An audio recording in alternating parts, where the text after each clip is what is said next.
the Bane Free Radio Hour.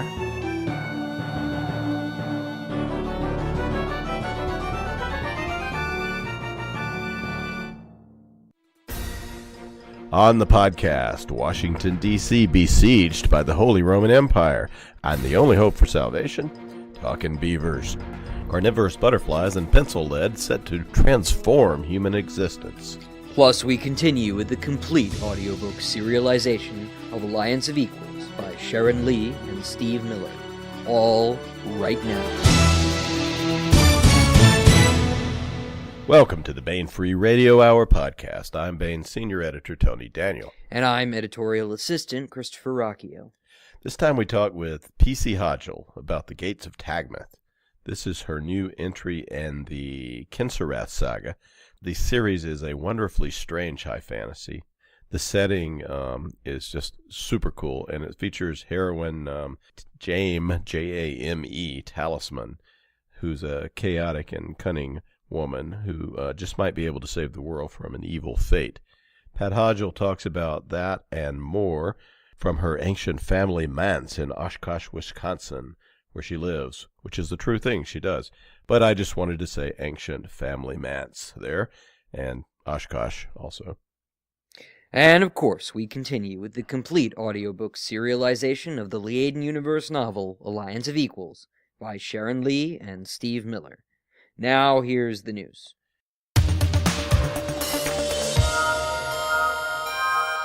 We have new free fiction and nonfiction at the Bane.com website. For fiction, we have a story by me, Tony Daniel. Can you tell us about that, Christopher? Yeah, sure. As you well know, Tony, this is a tie-in story from your book, The Amber Arrow, which is a sequel to last year's series debut, The Dragon Hammer, and the story is called The Powhatan. In it, Roman legionnaires from the Holy Roman Empire have been laying siege to the native cities along the Potomac. With supplies running low, something must be done. Wanus Kittamaquand has won many a foot race in his 17 years. Now he and a cohort of young warriors must run the race of a lifetime. The finish line, the Mark of Shenandoah, where Wanus will ask Lord Wolfgang von Dunstig for help in lifting the siege of his beloved city. But this will be no simple competition. If they lose, it will mean death, or worse, for their people. And to complement that merriment, we have a most excellent non-fiction piece from space scientist Les Johnson and his evil chemistry assistant, Dr. Joseph Meany. Well, maybe Joe isn't that evil, but he does know an awful lot about the nasty uses of nanotech. Anyway, the article is on a new wonder material that's out there revolutionizing stuff. Perhaps a lot of people aren't quite aware of the revolution yet. Les and Joe will change that for you. The article is graphene, not just another miracle material.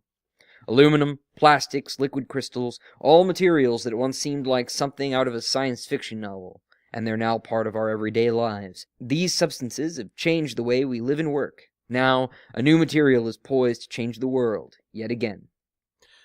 Graphene, not just another miracle material, which is a wonderful article. I'm really proud that we're putting this out by Les Johnson and Joseph Meany. And The Powhatan by Tony Daniel are now available to read for free at Bane.com. They are also in our most excellent ebook collections, downloadable for free at Bane eBooks. Free Nonfiction 2017 is the name of one, and Free Stories 2017 is the name of the other.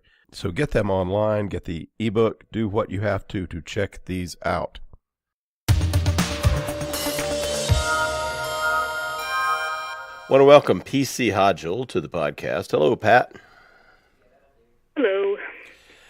P.C. Hodgell, Pat, is the author of the Kenycyrath series of high fantasy novels. Pat is the daughter of two well-regarded artists and has also a rich scholarly background herself. She earned her doctorate at the University of Minnesota with a dissertation on Sir Walter Scott's Ivanhoe and is a graduate of Clarion and Milford. She's a retired lecturer at the University of Wisconsin-Oshkosh, where she taught modern British lit and composition. Pat lives in her family's ancestral 19th century wood-framed house in Oshkosh, Wisconsin, which sounds really cool. Actually, you have a blog where you can see some of, and you also are quite the knitter, as I recall. Is that true, Pat? Yes, I have something like 4,000 different kinds of yarn. Good Lord of mercy. So, and you show some of it on your. What is the blog address, by the way? Just while we're talking about it. It's Live Journal. The name I use there is Tagmeth. Okay, so it's Tagmeth on LiveJournal? Yes. All right, Tagmeth, like the title of the book. Anyway, there's some cool stuff there. Pat's Kenycyrath series and its prequels have been developing over 30 years or so. You're one of those writers who writes in a world and develops it so very deeply. They began with the novels Godstalk and Dark of the Moon, which are collected in the Bain Omnibus edition, the Godstalker Chronicles, and continued in Seeker's Math, To Ride a Rathorn, or is it a Wild Rathorn, or is it just To Ride a Rathorn? Ride a Rathorn. Just To Ride a Rathorn. Seeker's Bane, Bound in Blood, Honor's Paradox, The Sea of Time, and now, not The Sea of Time, but Sea of Time, I think it is. And now the latest entry in the series, The Gates of Tagmeth. The novels have many wonderful characters. Their main focus, though, is on our heroine, Jame Talisman, who is a scion of the Kenycyrath people, who are sort of a melding of different sorts of people, even different biological beings. Basically, they are people who oppose this creature, beast, place, something state of being who is slowly taking things over, named Paramount Darkling. Your world is really complex and it's really cool. Can you give us? I know it's really hard to give an overview of the setting, but the world we're on in the stories is Rathilian, correct? And what? Tell us a little bit about this place. Well, Rathilian is a threshold world, means that it has access to the worlds on either side of it down the chain of creation. My people have fled there after a catastrophe, and they've been stranded there for something like 3,000 years at this point, to the extent that they've almost forgotten what they're supposed to be doing, or it's become almost like an old story to them.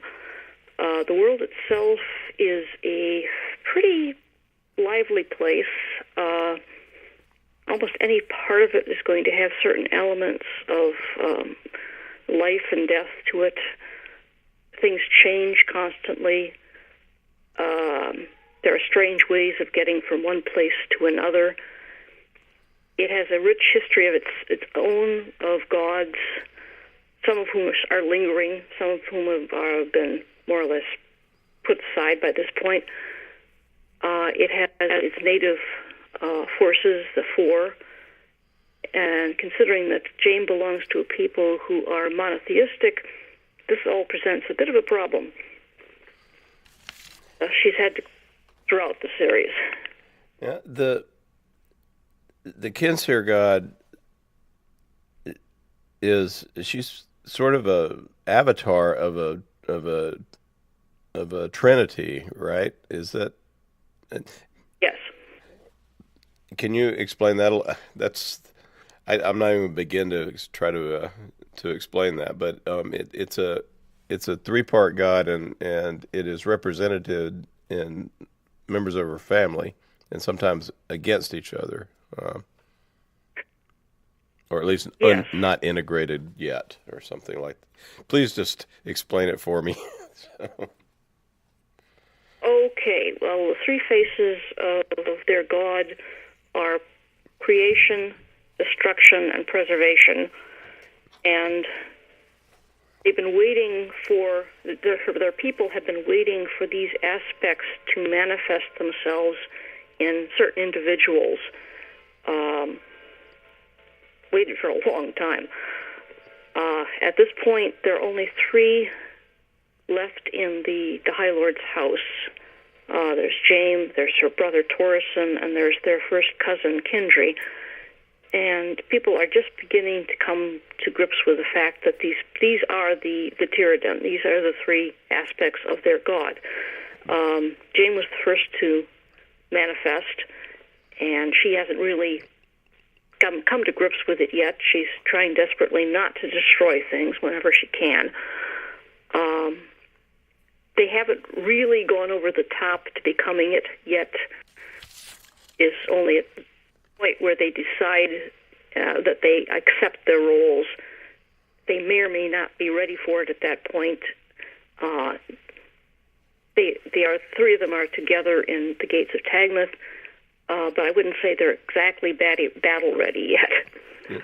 They're beginning to share each other's dreams, right? And yes. What can you? Well, tell us more about Jane. Can you just tell us, give us a brief synopsis of her life so far? Who is this woman who we meet at the beginning of the Gates of Tagmeth, talking with her brother Torsten? Well, she and Tori are twins. They were born to Gant's High Lord after he went into exile in the Haunted Lands, and their mother was sent to him out of Paramal Darkling, which is just across the barrier there in the Haunted Lands. Paramal Darkling and the Master's house are right there. So she and Tori are twins. They have been more or less set against each other by their father, who was really against the kind of the Shanier, someone of the old blood with special powers, which was pretty clear Jane had from the very beginning, especially after, at age 7 or so, she popped her claws. Turns out she has retractile claws. Tori was not quite that precocious. So she escaped from the keep because, well, she was scared of her father, for one thing, and he tried to kill her. Spent some time in the Master's house. He was grooming her to become his mate, a replacement for her mother, his sister. All gets kind of incestuous. She escapes from there. She ends up in Onrothilion, in the city of Titastagon, which is where the whole series begins. That's Godstalk. And ever since then, she has been trying to come to grips with who and what she is. She's also been trying to find a place with her own people, which at first she was separated from them physically. Then for the last couple of books, she's been trying to integrate herself into that society, where highborn women, which is what she is, are generally treated as chattel. They're used for breeding purposes. They lost a lot of their influence at the fall. She instead has been declared her brother's heir, and as such, she was allowed to go to military school. Tagmeth is the third of the 3 military novels in which she, instead of spending a third year in the academy, is sent out to establish a keep of her own and show finally that she actually can lead people, something that she's not even very sure about herself.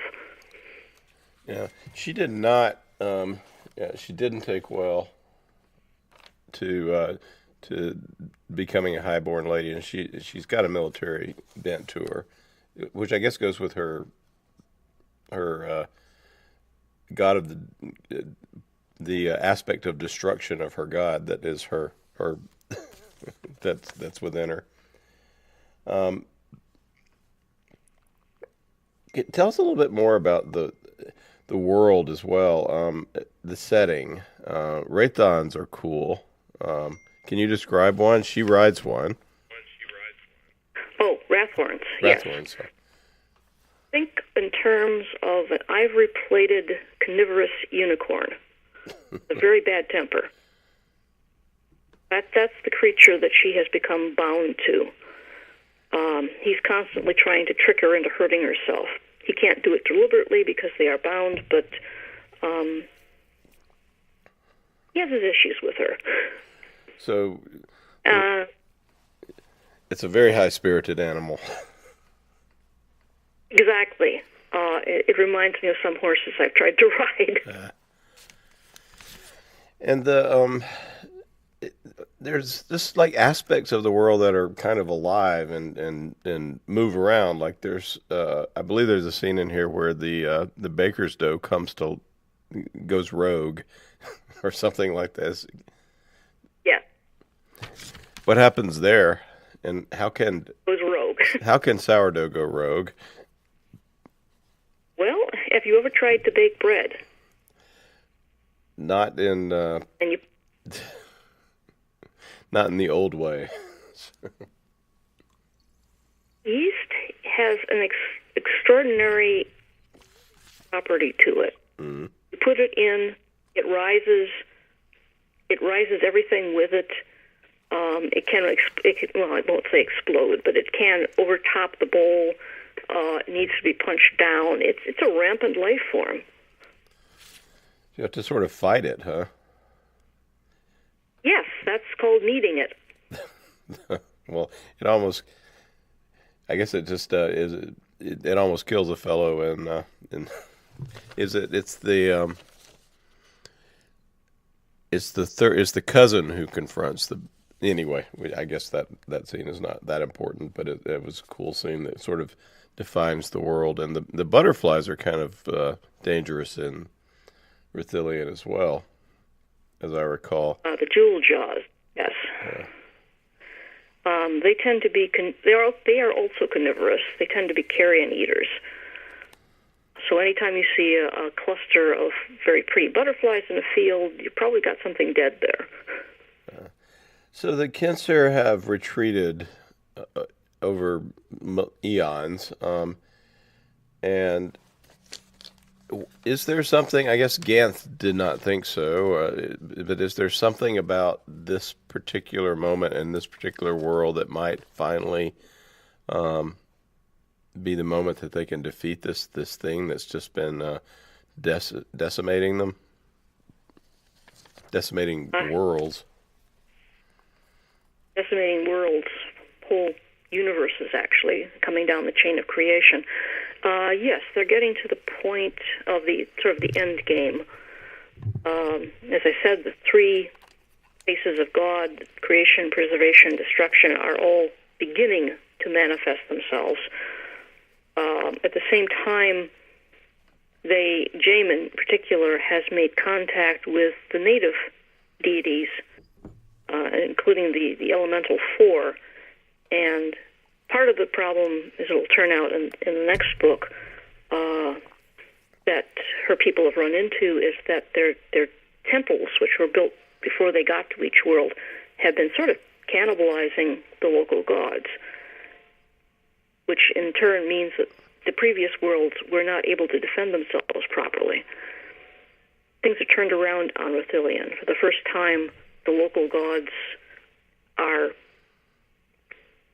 potentially allies. Not quite there yet, but potentially allies.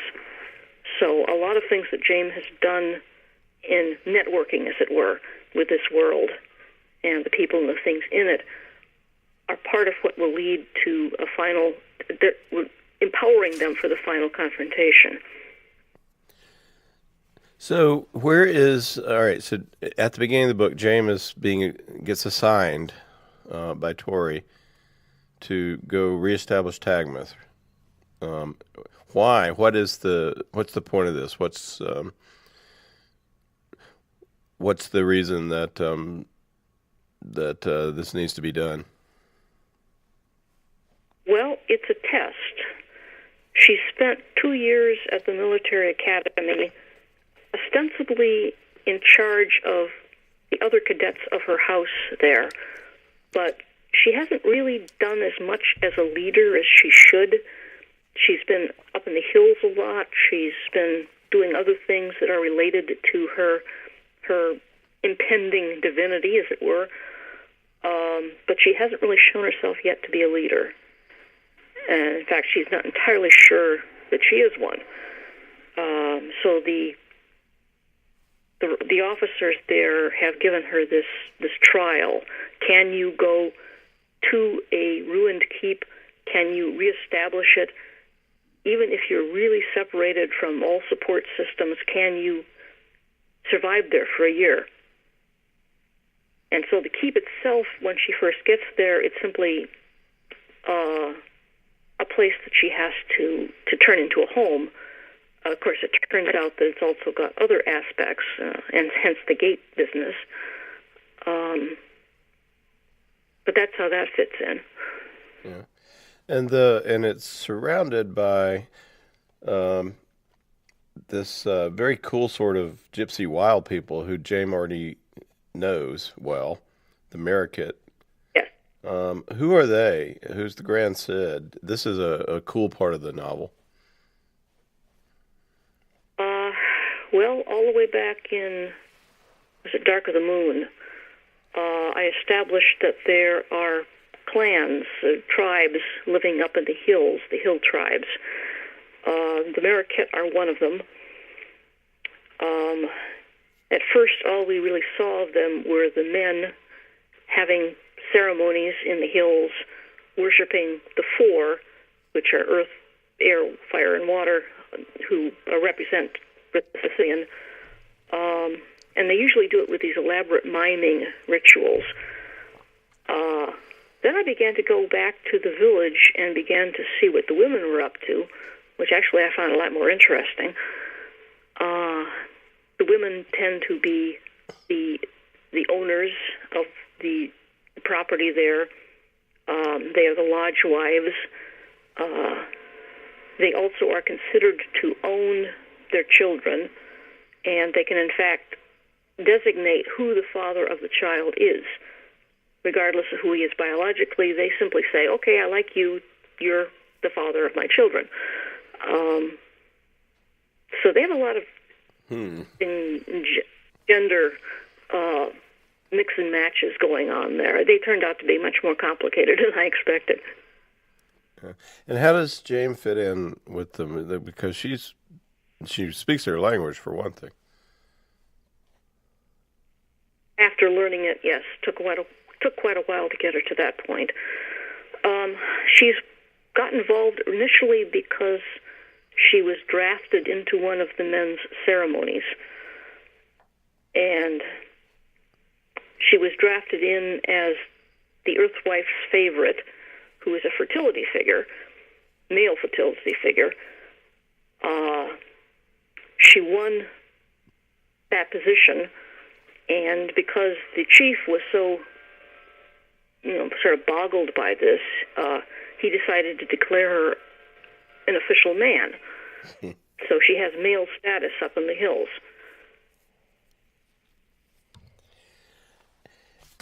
And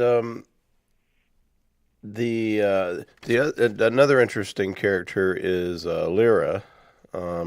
What is she doing there? She's becomes important to the story. Can you tell us about her? Lyra Lackwit is a young, highborn girl, really, that James ran into back in Dark of the Moon, I think it was. She's pretty scatterbrained, but she is beginning to grow up a little bit more, I think. And James, she's in flight from her own house because they want to marry her off to another lord who happens to have extremely bad breath. He's allergic to his own teeth, so his breath stinks, and she really doesn't want to have anything to do with him. James ends up taking her up into the hills to leave her with the Marikit, to leave her with, actually, James has a husband up there, a young Marikit girl called Prid. So she takes Lyra up to the Marikit village and leaves her with Prid as a house guest. And people are searching for Lyra. People are searching for Lyra. Her brothers are looking for her. Her father is looking for her. She's, as I said, the highborn women tend to be used as, if not chattel, then at least from marriage materials to make bonds between different houses. So she's fairly valuable to them in that respect, but not really as an individual. Mm-hmm. And she sort of hero worships James, so she's constantly trying to do some things the way she thinks James would, which very seldom works out properly, Lyra being Lyra. I'm still working out how she fits into the latter days here. Mm-hmm. Well, she keeps coming into the story. So the gate and the gates. We don't want to give too much away, but what kind of gates might there be that could exist in James' world, and what might James discover at Tagmeth or know about?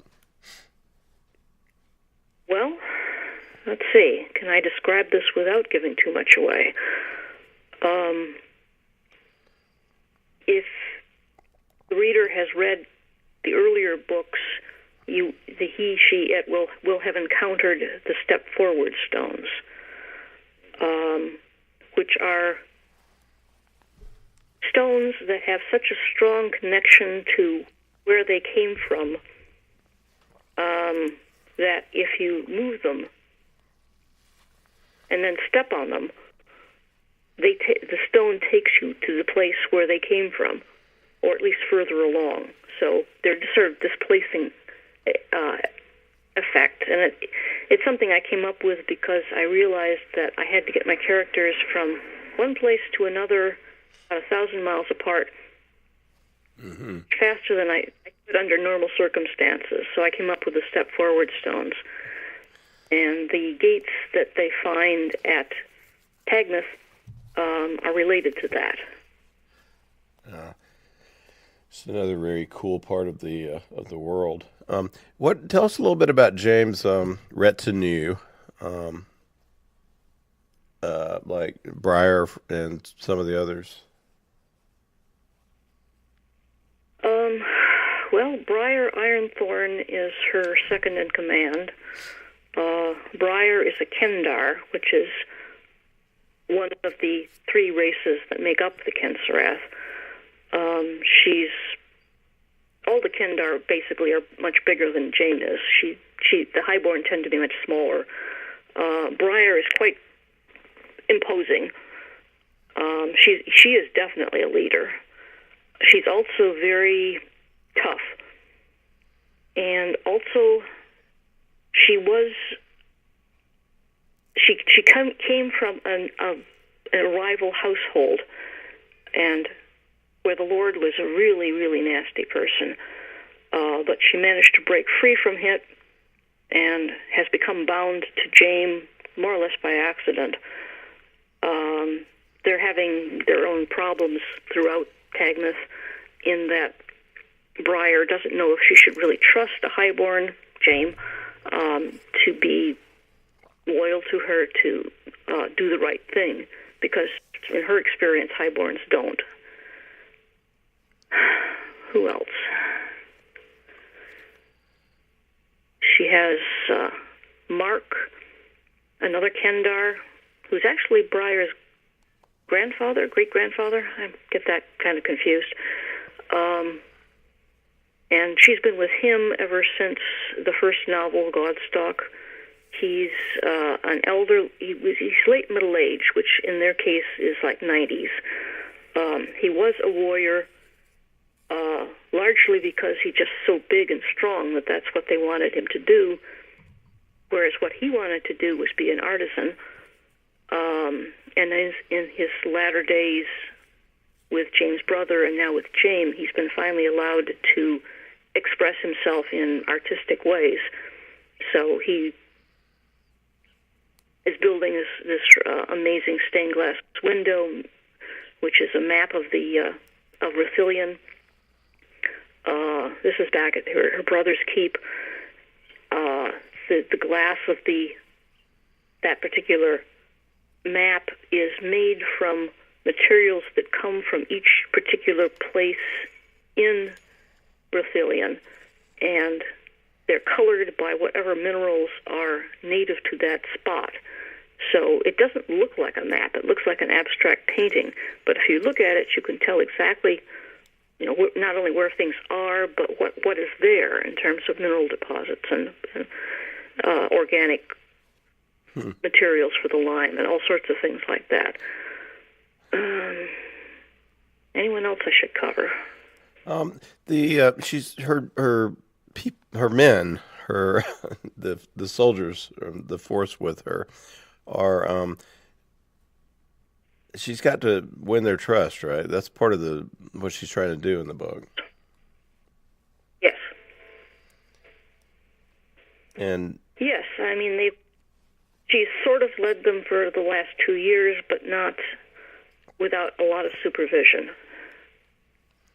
And to the 10 that she had trained with for those 2 years, they more or less trust her.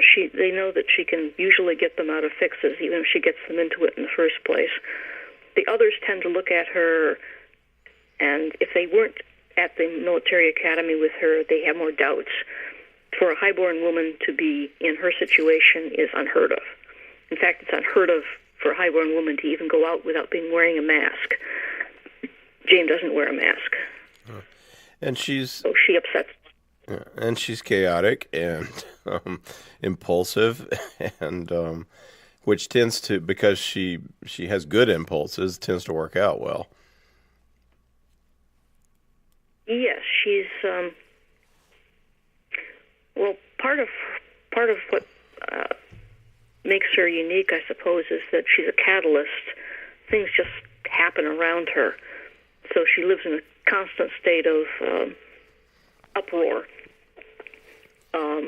One of the things I quote over and over again is, she was told at one point, we were told that you were here. We expected to find the riverland reduced to rubble and you sitting in the midst of it looking apologetic, which is pretty close to what she does. Yeah. So what's next in the series after this? You hinted that are we reaching a finale moment, or is James still have a ways to go? A little ways. The one I'm working on right now is a return to Titastigon. All those years ago, I left so many things up in the air when she escaped from that city, and I really wanted to go back and tie in some loose ends before I proceeded to the final stage. So that's what the book I'm writing at the moment is about. Do we have a title for that? Yes, 3 Nights in Titastigon.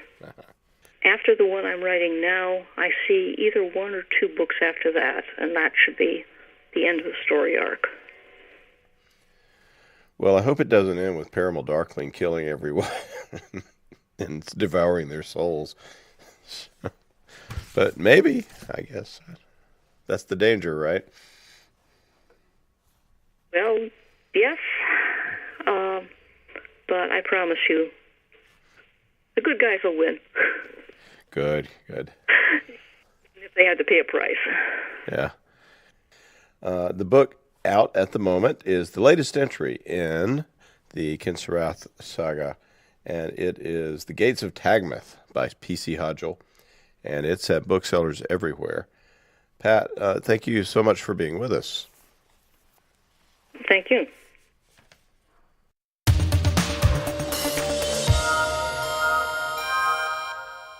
This is another entry in Alliance of Equals, a Liaden Universe novel by Sharon Lee and Steve Miller. Beset by the angry remnants of the Department of the Interior, and challenged at every turn by opportunists on their new homeworld of Surebleak, and low on funds, Clan Corval desperately needs to reestablish its position as one of the top trading clans in known space. To this end, Master Trader Sean Yosgalen and Corval's premier trade ship Dutiful Passage is on a mission to establish new business associations and to build a strong primary route that links well with existing loops and secondary routes. But reestablishing trade and preserving the lives of the few remaining members of the clan aren't all of Corval's problem. Matters come to a head as Dutiful Passage, accustomed to being welcomed and feted at those ports on its call list, finds itself denied docking and blacklisting while agents of the DOI mount armed attacks on others of Corval's traders under the very eyes of port security systems. Traveling with dutiful trader on this unsettling journey is Paddy O'Scalin, the master trader's heir and his apprentice. Paddy is eager to make up for time lost due to Corville's unpleasantness with the Department of the Interior, but she is also keeping a secret so intense that her coming of age and perhaps her very life is threatened by it. And here is the latest entry in Sharon Lee and Steve Miller's Alliance of Equals.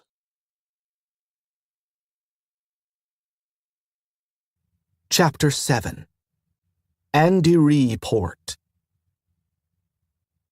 Master trader O'Scalin had purchased handmade papers and pens turned from local woods. Paddy watched as he was now examining pottery bowls with a crystalline glaze that the attending artisan swore made them virtually unbreakable. "What an interesting idea," he said to the square-faced woman. "Is this a house glaze or your own innovation?" "My own," she said with a slight bow. "I have always been a great reader. Some years back, I found a monograph regarding crystal knives produced by a certain tribe of beings known in the broader universe as clutch turtles. Their knives were proven to be virtually indestructible and, well, pottery is a fragile thing, and we suffer in the far trade for it. So, I set myself the task." She picked a bowl up from the display shelf, a winsome work in swirling deep blues, the fluted lip all cream and white. It reminded Paddy of a wave racing toward shore. She yearned to hold it and find how the shape fit her hand. The artisan threw the bowl at the tiled floor. Paddy cried out in protest and felt her face heat even as the bowl struck the tiles with a bell-like clang and settled, entirely unshattered. "I am impressed," the master trader said. The artisan bowed and continued the motion, plucking the bowl up and straightening. She looked to Paddy, a smile on her face, and glanced at the master trader. "It is permitted to give a gift to one who would not see beauty destroyed?" "It is a handsome gift for an apprentice," he said, his voice perfectly neutral. Paddy felt her cheeks warm again. She had displeased him. Well, of course she had. What trader squeaked aloud during the trade? "We were all apprentices once," the artisan said, the bowl balanced delicately on the tips of her fingers. "I still have the bowl my own master gave me to place by my bed, so that every morning when I opened my eyes I would see it and recall that I strove to bring beauty and balance into the world. A wise master. I hope that I may be as wise." He bowed slightly. "I am honored that my apprentice should receive so apt a gift." The artisan smiled even more fully. Paddy bowed to her honor more deeply than father had done. "It is a wonderful bowl," she said. "I will strive to be worthy of it. Thank you." "You are very welcome," the artisan said. "The bowl pleases me as well, and it will please me to think of it voyaging in space, supporting an eager apprentice along her path to master." Her bow suggested master to apprentice, though there was something in the hand motion. Perhaps, Paddy thought, master to an apprentice not her own. "Allow me, please, to wrap this and place it in a sack, so that you may carry it more easily on port." The sack had long handles. Paddy hitched them over one shoulder and nestled the bowl against her side.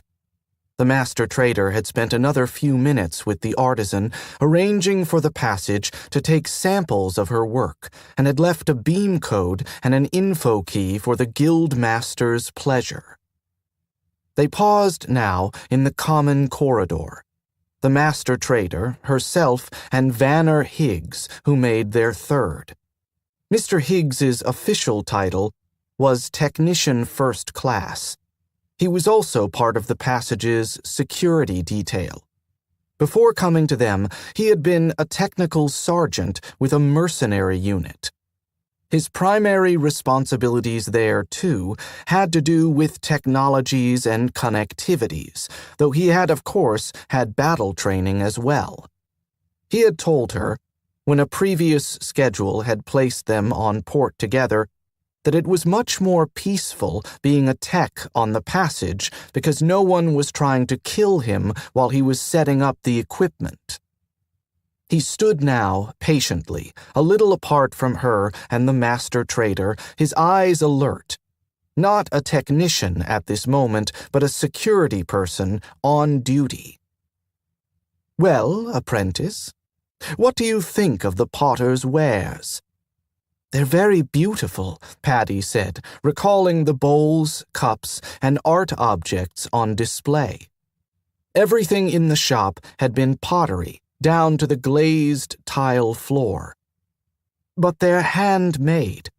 She cannot possibly produce enough to make it profitable for her to trade off-planet." "Now there's an interesting question. Did you see the discreet sign above the wrapping desk? Contact the guildmaster for bulk orders?" Paddy frowned. She hadn't seen the sign. She had been too interested in the wares. Another failure. A trader sees everything, just as much as a security guard. "No, sir, I didn't," she confessed. "It was, as I say, discreet. I have asked that the guildmaster be in touch, should our information interest her.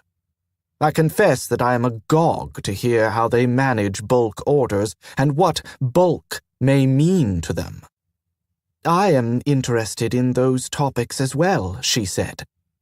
"I will be certain to keep you informed," he said affably, and looked over her head to give Mr. Higgs a nod. "Vanner, we're about to forsake the halls of civilization for the noise and confusion of the fruit and flower market. Are you afraid?" "Not so much, sir," Mr. Higgs said genially. "I've been on Gaston Prime during the Feast of the Founder. That spoilt me kinda for fruit markets." "I understand. I will therefore content myself with a warning concerning the flowers." "Always look twice at the flowers, sir." "An excellent policy." Master Trader Gallen turned to Paddy. "You are now lead trader. I will recuse myself insofar as I may. Does this satisfy?" "Yes, Master Trader." "Splendid. Allow me to carry your parcel. A trader should have her hands and her wits about her when she goes in to negotiate." "Yes," she said, slipping the bag off her shoulder and handing it to him.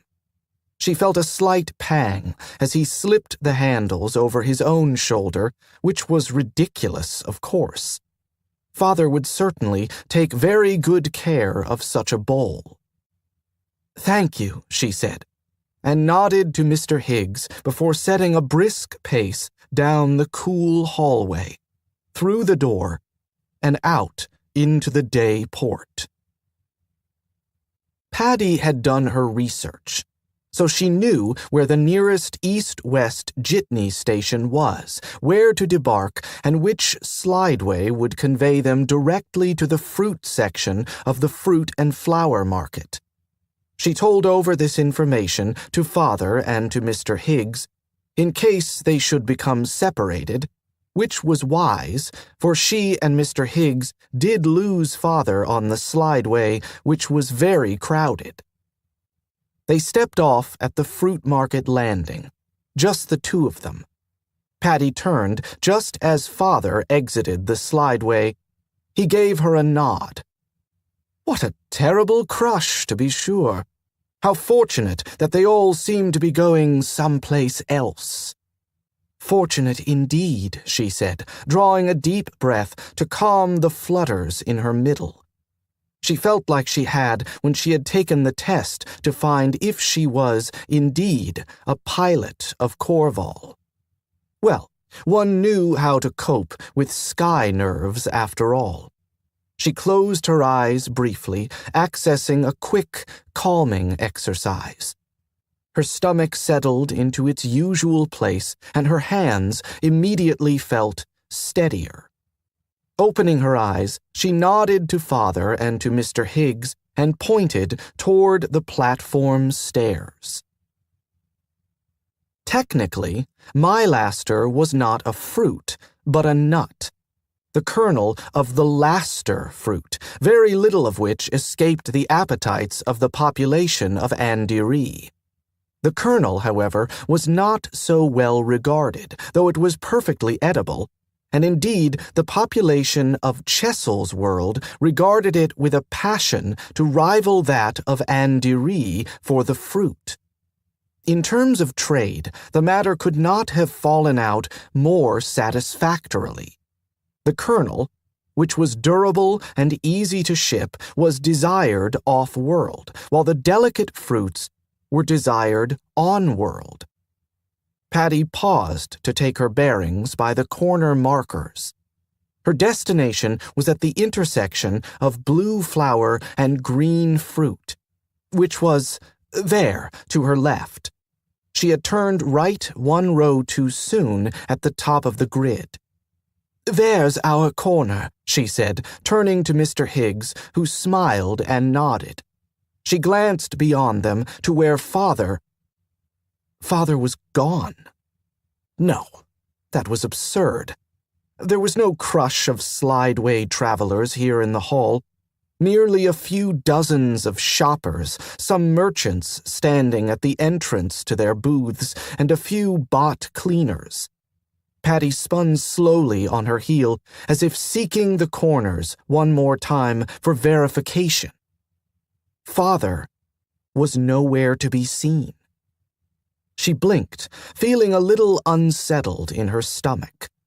It was true that he had said he would recuse himself, but surely he would not have left the group without a word at least to Mr. Higgs, and certainly he would not have violated the order that all crew on port travel in threes, or in the company of a member of the ship's security team.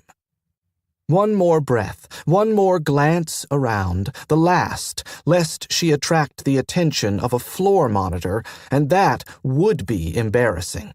To be delivered to her destination by a monitor, as if she were too green to have studied the map before time. Her glance crossed that of Vanner Higgs. He tipped his head very slightly to the left. Patty looked beyond his shoulder, her eyes snagging at once on the merest shadow, a faint suggestion of silver hair, strong nose, and shoulders outlined by a dark blue shirt sketched upon the warm market air.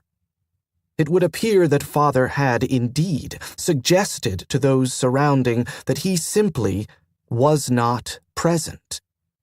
While it disturbed her that such a subterfuge, even born of healer talent as it must be, had very nearly fooled her. At the same time, she was grateful that Father had found a way to clear the trade for her. Patty sighed quietly and raised her hand to point again at their corner before moving off in that direction. Well, that had been unexpected. Sean looked down at his own hand, relieved to see that broad, brown member with the carved amethyst of a master of trade sparkling cheerfully, one might say smugly, there. It had given him a bad turn just a moment ago to look down and see nothing, though he could feel the hand perfectly well, and each finger when he wriggled them, and the weight of the ring. Granted, he didn't often suggest that he wasn't present, But on those occasions when he had, the effect had been more as if those around him had simply forgotten that he was there. If one was determined enough, one could see beyond the suggestion, as he had found one evening to his sorrow when he had been trying to avoid an overzealous suitor. In no case had he ever forgotten he was present, nor had he ever vanished before his very eyes. Happily, he had been able to bring himself back from total absence to what seemed to be a shadow of himself by concentrating on what he should be seeing. It was as if he had applied too much force to the original suggestion and gone one step deeper into actual invisibility. Which was nonsense. At least, he thought it was nonsense. He felt his fingers moving and glanced down at his hand, watching the shadowy red counter walk across foggy knuckles. Drat the thing, he thought irritably.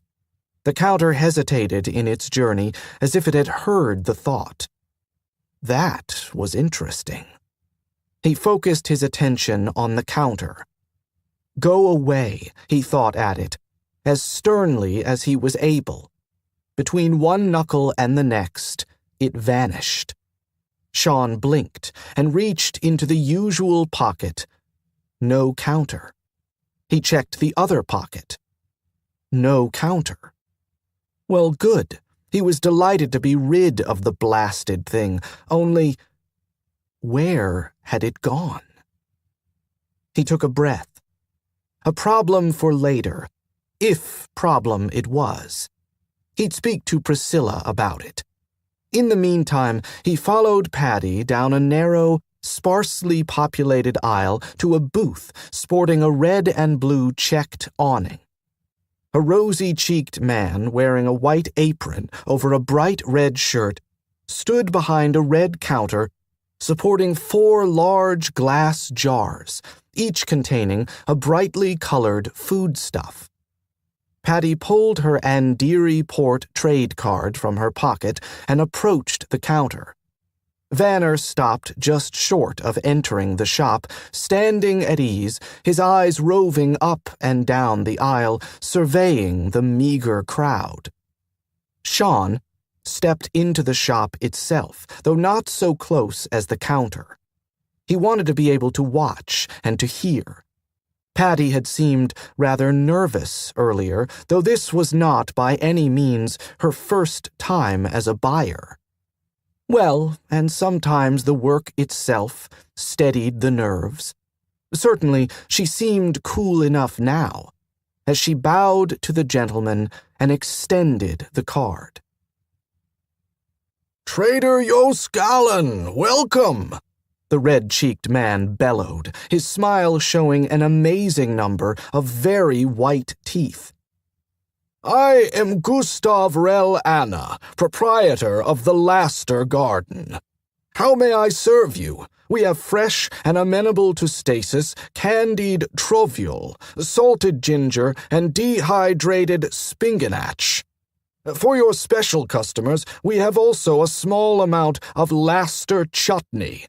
Such a treasure does not often come to our port location, but last year saw a Laster harvest as none before, and we are able to offer a very few, cases of this Andiri delicacy to discerning buyers. Merchant Rel Anna's voice was loud, as if he were shouting at her from across the aisle rather than the width of the counter. Paddy kept her face smooth and did not back away from the assault upon her ears. She did, however, answer in a soft and mannerly voice that would have astonished Cousin Corrine. The chutney, she said, diverted briefly from her agenda. Can it be put into stasis? The man's smile became less broad and his cheeks became redder. Paddy wondered if she had been maladroit. The chutney, trader, no. You do not put Laster chutney into stasis. You tuck it tenderly into the best stateroom, as if it were your own child." She had been maladroit. She scolded herself. She should have known better. Hadn't her research told her how fragile the Laster fruit was? Surely that would be the case for anything made from it.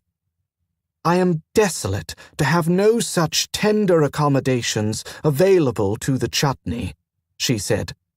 "I have only heard tales of this rare foodstuff, and for a moment I allowed my hope to interfere with my good sense." The smile widened again. She had redeemed herself. "But if not the chutney, what brings you to me?" "I am in search of Mylaster," she said. "Quite a bit of Mylaster. I am informed that you sell in bulk." "I do, yes. However, trader, I must warn you that the kernels, they will lose taste, texture, nutritional values after only a very short time in stasis. They remain edible, but they do not remain excellent." "I understand," Paddy assured him. "I plan to deliver within the toleration period." That was said quite softly.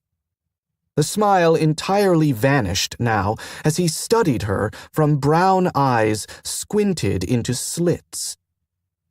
"How much bulk Mylaster will you buy, trader?" Now they were approaching the correct course. Paddy looked directly into those calculating brown eyes. "That will depend upon how much you have to sell and at what price and condition," she answered. Gustav Rell Anna's eyebrows rose. "Well then," he said, "if you please, trader. Step over to the side counter just there. I will call for assistance here, and then we will talk." There was a tiny ripple in the air by her ear, as if a flutter bee had passed quite near. Priscilla looked up from her work screen, frowning slightly. Flutterbees were not expectable in the office of a captain hard at work inside of a starship in orbit. There, a glow of dusty red drew her eye on the desk between her coffee mug and the keyboard. She took a careful breath and extended her attention, remembering how this very same game counter had been waiting for her, for Moonhawk, when she had come to Weapons Hall, to gather those things that she would need as the captain of a warship around an embattled planet. Then the counter had been sparkling with Sean's presence, when he had been separated from the ship, his fate unknown. It had comforted her to know without doubt that he was alive. When matters were settled and they were rejoined, the counter had left her and returned to Sean. "Stupid object," he'd told it. "I'm not loot." Only he was loot, in the same way that she was Moonhawk, old souls both. She had been taught at Temple that she was Moonhawk's vessel, and that her strength as a witch came from that special relationship with one of the oldest priestesses of their order. Lute had, according to history and myth, been Moonhawk's companion across many lifetimes. He was not himself a priest. There were no priests at the temples on Cynthia. But he had often been acknowledged as a man of power, though some histories referred to him as a mere cunning man. While she would never suggest to Sean that his gift came from his special relationship with Lute, it was clear to her that there was an interest. She touched the red counter with the tip of one finger, read the tale of its recent adventures, and smiled. Sean had sent it away in a fit of pique, and it had come to her, apparently being unwilling yet to return to loot or to weapons hall. Priscilla focused on the battered item, imprinting "I love you" into its wooden sole, and then murmured, "Return." She lifted her finger. There was a flash of red, brighter than the counter itself, followed by that small disturbance in the quiet air of her office. The tiny, uncluttered triangle of desk space between her coffee mug and the keyboard was empty. Still smiling, Priscilla returned to work.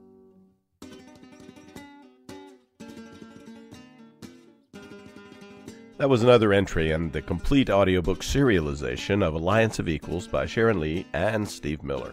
And that's it for the podcast. Thanks to Audible.com, to Christopher Rocchio, and to podcast theme composer Ruth Judkowitz.